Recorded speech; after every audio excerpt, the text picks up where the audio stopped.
Olá, você já precisou retornar um valor utilizando como critério duas colunas distintas? Então, hoje eu vou mostrar como nós podemos utilizar a função procx para resolver esse problema. Então, acompanhe comigo.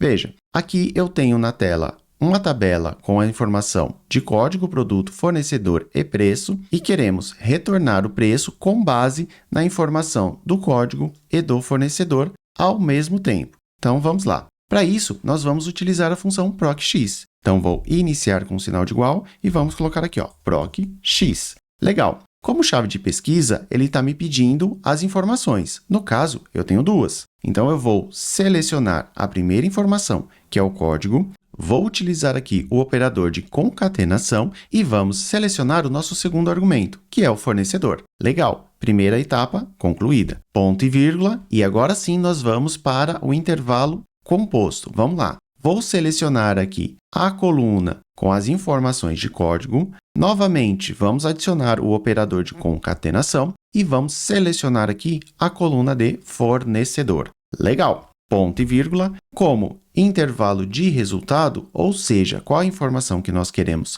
retornar, no caso é o preço. Então, vou selecionar aqui.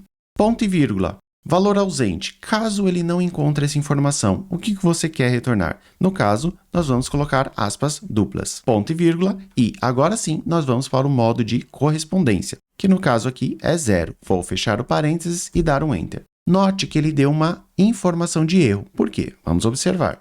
Se você clicar aqui, você vai ver que ele está falando que o argumento da matriz xlookup é o nome da função em inglês, tem tamanhos diferentes. Como assim?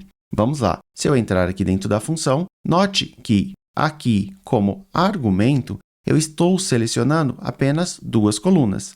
E, como informação de retorno, eu tenho uma matriz. Então, eu preciso transformar esse resultado em uma matriz. E como eu faço isso? Utilizando a função arrayFormula. Então, vou voltar aqui para o início da minha função e vamos colocar aqui a função arrayFormula. Vou selecionar. E aqui, vamos vir para o final e vou fechar aqui o meu parênteses. Vou dar um Enter e pronto. Agora ela está funcionando. Legal? Então, agora vamos testar. Vou vir aqui e vamos colocar o código 101 e vamos colocar aqui, B Informática. Legal, ele trouxe o valor corretamente. Agora, vamos colocar aqui, por exemplo, 103. Ele já trouxe o valor e se eu quiser dar a tecnologia, veja que ele vai trazer o valor corretamente.